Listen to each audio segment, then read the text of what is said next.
expressing like what kind of Warlock that was. Okay, it's a Demon Hand Zoo. Don't confuse it. Don't confuse it with anything else. Don't let anyone tell you otherwise. This is a Demon Hand Zoo. There we go. Not a bad hand from our Demon Hand Zoo player. Yeah, exactly. Exactly what you want to see. A Void Caller with a Doom Guard. No Drax's possibility. I mean, in this matchup, it's a little less powerful, I guess, because of the executes. But I mean, you've got to still feel pretty happy about a hand like this. Yeah, but also in this matchup, you typically can't silence things as the warrior because you usually only run one owl or sometimes no owls at all. So when that Void Caller hits the field, it's probably gonna summon a demon along with it.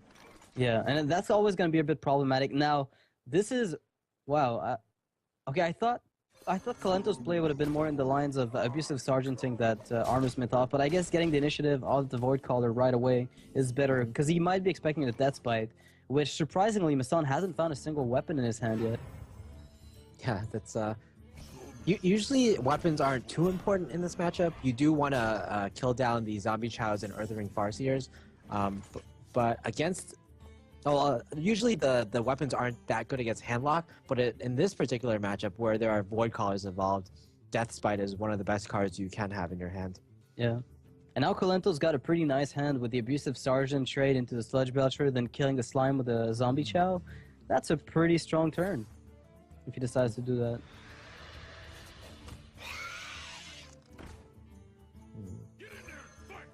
Yeah, looks good to me. It does give your opponent some armor, but I don't think that's going to be a big factor. Yeah, I think Kolento's going to try to maximize the value he gets out of the Void Caller. I mean, right now, it's already been pretty good. The Zombie Chow's not going to heal your warrior opponent because unless they've got health loss, which generally doesn't tend to happen very often if you don't decide to, then the Zombie Chow's just not going to give much healing. Oh, man. This is not good. Yeah, Massan was hoping that a Floating Watcher would come out of the Void Caller so that he could Death Spite it down, but fortunately Kolento got the better demon to spawn out of the Void Caller, out of the two that he had in his hand. Exactly, and this is... oh, wow. Okay. So how much damage is on the board for Kolento right now? He's got 8, 9, 10, but then again the Zombie Chow is mitigating quite a bit chunk of that, assuming it does end up dying. There's no Execute in Massan's hand. The Shield Maidens are gonna buy time. But, I mean, we know that Kolento is running double Power Overwhelming in this deck, so... it's just a matter of time before he extracts value out of that.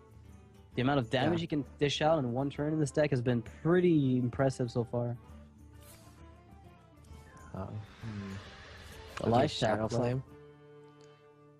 Wow. It's really hard to commentate this game because... you're just so not familiar with this deck right now, well, right? At the moment, I mean, Kolento knows that his opponent doesn't have the Execute because he would have killed the Doom Guard, so he will taunt up smaller minions, much like you would in the Zoo to protect the Doom Guard. In a very similar manner, he's going to put his Doom Guard behind the lines and force his opponent to just take about 15 damage from a single Doom Guard, which is going to be so tough for Massan to deal with, unless he finds an answer right off the top. Cruel Taskmaster even would be good at this point. Yes, now Massan will have to go behind enemy lines. Alright, this is a good top deck. Yeah, it really is a really helpful top deck because you can armor up and Shield Slam and even Whirlwind to kill off the spiders. This is starting to look somewhat manageable. If you're Massan, you've got to feel a bit better about this. Is the Whirlwind going to come down though? Yeah, you get Zombie Chow healing. I think it's pretty solid. Okay. I was thinking for him. I was thinking maybe you save it for a later turn once there's more things on the field, maybe. I think there would be merit to that, but I don't think it's necessary. Because, I mean, you've seen one Haunted Creeper, you might be expecting a second one or Dr. Boom, but you've got no Execute, so what are you playing around, really, at that point? And that Floating Watcher, you know what I think is really interesting, that I didn't really think about the Floating Watcher initially? When you do buff it up right away, it is a 6/6, and until your turn comes around, it is immune to BGH. Yeah, that is kind of funny, so it's like a 8/8 creature without the drawback of getting BGH'd on your opponent's turn, basically. Kind of like a Gruul, but cheaper, right? Like, that's how I look at it, and I feel like Kolento's call bringing this creature to the tournament has been, so far, it's been paying off quite a bit. I mean, we saw it become a 12 attack minion at some point in some matchup, and that was just incredible. I think that card is going to get a little bit more play after this tournament, if people get to see it. You know, typically people do play what's being played in tournaments on the ladder. Like after this tournament, we're gonna release the deck list, and we're gonna pretty much everyone's gonna be playing this demon deck, and it's gonna be great. It's gonna be a bit refreshing because that just means there's fewer hunter players around. Yeah, everybody. Well, then again, with the Undertaker nerf, I mean, you know what? Kolento's not even running Undertaker, so this is not his deck list is just going to be stronger, if anything. Because it seems to me like one of the weaknesses of the deck might be the inability to snowball out of control early game against a hunter player. It's got to be a little bit of a weak matchup, and that might be even less of a factor after the nerf. All right, perfect answer here. How do you deal with this? I mean, there's you Shield Maiden for value, I guess. Value.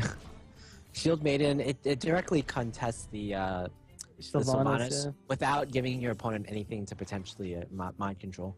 But then again, power overwhelming on Sylvanas, go face, get the 5/5, move along, nothing to see here. Yeah, not only does that get you the 5/5, but it peels off all your opponent's armor as well. Exactly. He can't use a shield slam afterwards on something else you might want to do. I'm really like... Oh, and that double Nerubian Egg defensive Argus on the following turns. Yeah, pretty good, I'd say. Power Overwhelming and Sylvanas is not usually a combo that we see lately, or even at all. It was pretty popular in the early stages of beta, but ever since Sylvanas was nerfed to 6 mana, I haven't seen much of it anymore. I was gonna say, like, in the alpha stages, that was the thing. Like, handlocks with Twilight Drakes that gain +1/+1, like, everything was basically Sylvanas heavy. Because she was a 5/5, so she was pretty crazy for 5 mana. Alright, Dr. Boom immediately gonna get BGH this turn. Yeah, and, oh. Do you drop the Nerubian Eggs first to try to get Boombots to activate?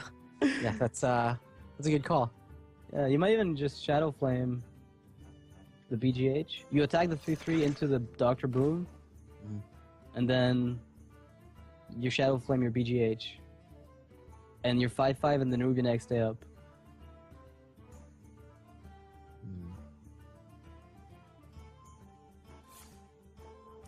Okay, he's gonna opt for something else, obviously. Oh, wait. Is that even better? Power of a Woman? No, I think you definitely want to use the BGH here. That Brawl protection from the Nerubian Eggs is actually really scary for Massan. There's really nothing here he can get that's going to make him happy. Oh, Owl is not bad, not terrible. I mean, I can't quite say it's good though. It's all right, but I mean, this is horrendous. If he uses the Owl here, he won't be able to Owl the Sneasel Treader, and Sneasel Treader is like be a prime target in the Warlock deck to silence. Yeah, in the Demon Hand Zoo deck, that's considering there's no... Well, wait, there are Twilight Drakes. Oh, you're right. Twilight Drakes. I mean, I think you... I don't even know. There's just too many targets for you to silence. It's like, Monk, what do you think we should do against this deck? And Monk is like, I have no idea. There's literally no game plan for me to play around with. I think this is the perfect example of a mid-range deck. I can't think of a single better example of a mid-range deck. Because it combines so many aspects of the game in the same deck that I can't really think of a specific game plan I'd have to have in mind to go forward. Yeah, and there's just so much synergies between all the cards in this deck. All the demons, the Power Overwhelmings, the Nerubian Eggs, all the buffers like Abusive Sergeant, Dark Iron Dwarf, Power Overwhelming. So what if we called it Synergy Lock? Are you trying to coin that term right now?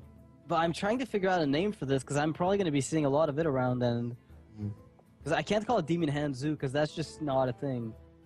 Because it's obviously not Handlock. I mean, it runs Twilight Drakes, but it's not Handlock.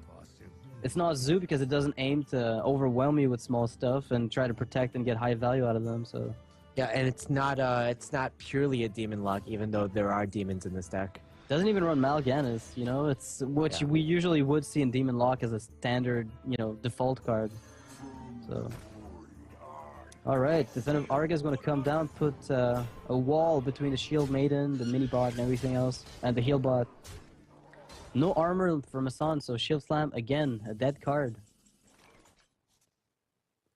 Wow, and you can't kill that that Void Caller because you're digging yourself a grave. Do you just pass here? That seems so strange.